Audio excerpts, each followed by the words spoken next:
Good evening. Welcome to South Asia Newsline. I'm Yeshi Chanzong. Here are the top stories we are tracking for you on Thursday, the 18th of March. India records 35,871 new COVID-19 cases, highest daily spike this year. Pakistan's opposition alliance PDM chief urges PPP to respect majority view on resignations. And 4 killed, 9 wounded in bombing of Afghan government bus in Kabul.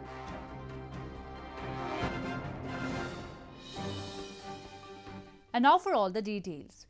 India reported a big jump in new coronavirus infections on Thursday, driven by a resurgence in cases in its richest states. In a grim development, the 100-day record was broken as India registered 35,871 cases in the last 24 hours.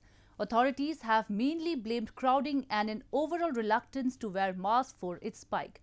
Indian Prime Minister Narendra Modi has asked state leaders to quickly increase testing and expand vaccination to stop the emerging second peak of corona. India on Thursday registered 35,871 new cases of coronavirus disease, pushing the cumulative tally past 11,474,605 in the last 24 hours.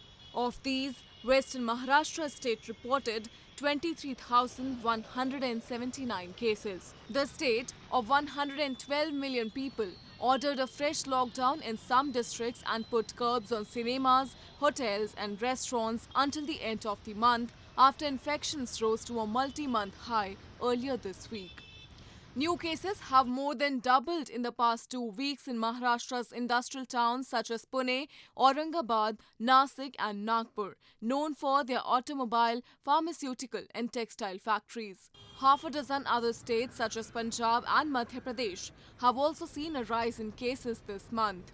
The government has blamed crowding and a reluctance to wear masks for the rise. जब से corona के cases और बढ़े हैं, हमने सख्ती और कर दी है।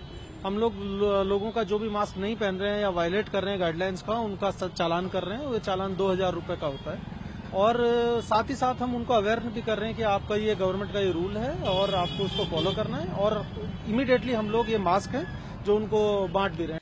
Delhi Chief Minister Arvind Kejriwal on Thursday urged the central government to extend the vaccination drive against the coronavirus disease to all eligible beneficiaries in view of the rising cases. Prime Minister Narendra Modi on Wednesday asked state leaders to quickly increase testing and expand vaccination to stop the emerging second peak of corona. India has administered more than 37 million vaccine doses since the middle of January. Indian Prime Minister Narendra Modi on Thursday addressed public rallies to campaign for its ruling Bharatiya Janata Party in poll-bound states of West Bengal and Assam. While the BJP seeks to put an end to the 10-year rule of the Trinamool Congress in Bengal, it is campaigning to retain power in northeastern Assam state. Indian Prime Minister Narendra Modi on Thursday addressed massive public rallies to campaign for his ruling BJP, the Bharatiya Janata Party, in poll-bound states of West Bengal and Assam. Speaking in West Bengal's Purulia, PM Modi hit out at the Trinamool Congress, which rules the state, for corruption and said the party has completely ignored development, as he promised work opportunities if BJP is voted to power, and referred to a slew of central schemes which the TMC is yet to implement. In his rally in Assam's Karimganj, Modi said BJP has brought connectivity both physically and culturally in the northeastern state. While the BJP seeks to put an end to the 10-year rule of the Trinamool Congress in West Bengal, it is campaigning to retain power in Assam, where polls will be held from March 27 to April 6 in 3 phases. जब बंगाल में double engine की सरकार बनेगी, एक दिल्ली का engine और दूसरा बंगाल का इंजन, जब डबल इंजन की सरकार बनेगी तो यहां विकास भी होगा और आपका जीवन भी आसान बनेगा। Meanwhile, West Bengal's Chief Minister Mamata Banerjee also held a public meeting to campaign for Trinamool Congress in Kharagpur on Thursday. She blamed BJP leaders arrive from outside with bag full of cash to lure voters just ahead of elections, but remain absent during any crisis. The election to the 294-seat West Bengal Assembly will be held between March 27 and April 29 in 8 phases. The results will be announced on 2nd of May. In news from Pakistan, the Pakistan Democratic Movement postponed the scheduled long march against the government over serious differences on the issue of lawmakers' resignation within the 10-party opposition alliance. Its president Maulana Fazlur Rahman has now urged Pakistan People's Party to respect the decision on the resignation issue of the 9 other parties of the alliance. PDM, Pakistan Democratic Movement, the 10-party opposition alliance, appeared to be in tatters this week because of serious differences on the issue of lawmakers' resignations, which forced it to postpone the scheduled long march against the government. While urging the Pakistan People's Party (PPP) to respect the majority view on the issue of resignation from assemblies, PDM President Maulana Fazlur Rahman on Wednesday urged PPP to respect the decision on the resignation issue of the 9 other parties of the alliance. Rahman was apparently responding to PPP chairman Bilawal Bhutto Zardari, who had said that he does not favour en masse resignations of the opposition's legislators at this stage. Both the Rahman and Pakistan Muslim League Nawaz are of the view that resignations have become indispensable for launching a decisive political movement to oust Prime Minister Imran Khan's Pakistan Tehreek-e-Insaf government in the centre. Peoples Party को मोहलत दी गई चंद दिन की कि आप अपने CAC के पास जाएं, उनके सामने 9 जमातों का मौक़िफ़ रखें, क्योंकि जमहूरियत है ना, पीपल्स पार्टी तो सबसे ज़्यादा जमहूरियत की बात करती है, तो PDM में 9 जमात एक तरफ है ना, तो आप अपने CAC के सामने ये बात रखें. Meanwhile, PPP on Wednesday rejected the perception that the party had reached some kind of understanding with the establishment and claimed that other parties in the alliance failed to provide a clear roadmap and the post-resignation strategy. Moving on, activist Shaukat Ali Kashmiri highlighted human rights violations in Pakistan's illegally occupied territories during his intervention at the ongoing UNHRC session in Geneva this week.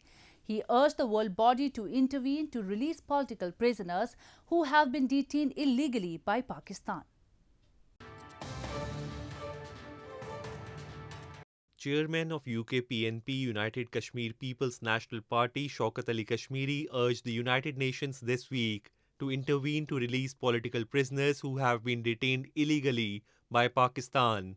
During his intervention at the ongoing UNHRC session in Geneva, he highlighted the cases of British Kashmiri journalist Tanveer Ahmed, who was arrested in August 2020 for removing Pakistani flags from a public place in Pakistan-administered Kashmir, and the alleged abduction of human rights campaigner Idris Khattak in Khyber Pakhtunkhwa by Pakistani spy agencies in 2019 for raising voices against enforced disappearances. We have raised this issue at HRC and asked Pakistan for his unconditional release, but he is still in jail. We are deeply concerned about his deteriorating health conditions. His life is under real threat. Madam Chairperson, and another human rights defender, Idris Khattak, who has worked extensively to tackle enforced disappearances, was forcibly disappeared by Pakistan military intelligence agencies on 13th November 2019 under the Official Secret Act.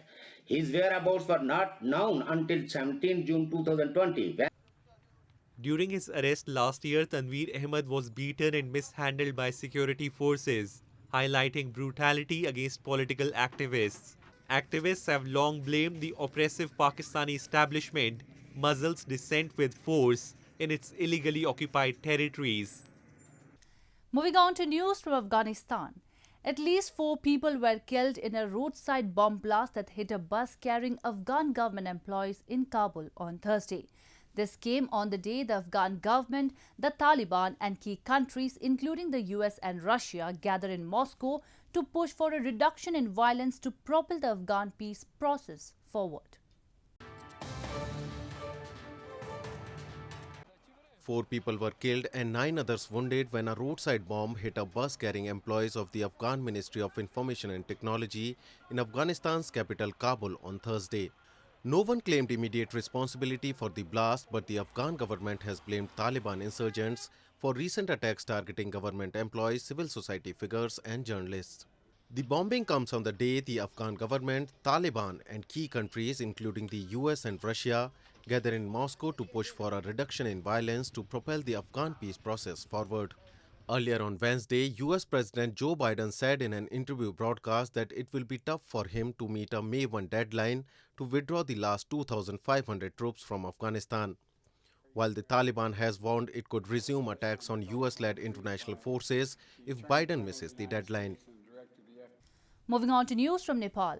A parliamentary party meeting of Nepal's ruling Communist Party of Nepal UML has formed a 24-member parliamentary board and 3-member statute amendment task force. The parliamentary board includes party's dissident leaders Madhav Kumar Nepal and Jalanath Khanal and will be headed by Prime Minister KP Sharma Oli. The 3-member task force has reportedly been formed to amend the party's statute. This comes at a time when intra-party rift within the CP and UML is at its peak. The rift intensified after the rival Nepal Khanal faction demanded Oli to take back its March 12 decisions that divested leaders close to duo of the key responsibilities in the party. Earlier, rival faction led by Nepal and Khanal went ahead with the 2-day national gathering of the party leaders and cadres that began on Wednesday, undeterred by the threat of disciplinary action. They even questioned Oli's communist credentials. In a tragic incident, 3 coronavirus patients died after a fire broke out in a hospital in Bangladesh's capital Dhaka on Wednesday. It was, however, not immediately clear what caused the blaze.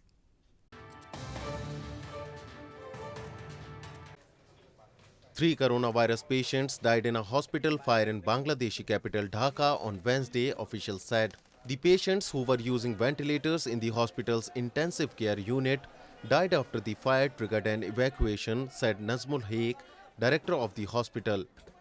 It was not immediately clear what caused the blaze, a fire service official said.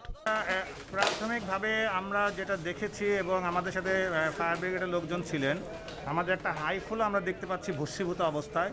ধারণা করা হচ্ছে এই high ফ্লোটাই কোনো কারণে হয়তো accident হয় এবং এখান থেকে অগ্নিপাতের সূত্রপাত হয়। আপনারা জানেন যে হাই ফ্লোতে প্রচণ্ড হাই ফ্লো যে মেশিনগুলো রয়েছে প্রচণ্ড বেগে অক্সিজেন তারা দিতে থাকে। Hospitals are struggling to deal with a fresh spike in coronavirus infections this month in Bangladesh, which has reported 559,168 cases and more than 8,570 deaths. Lax regulations and poor enforcement have often been blamed for large fires in the South Asian nation that have killed hundreds of people in recent years. To promote the trade and art of lock making, an elderly couple in India's northern Aligarh city has made a lock weighing over 300 kg with brass and iron, which took them more than a year to make. The couple claims it to be the largest lock in the world.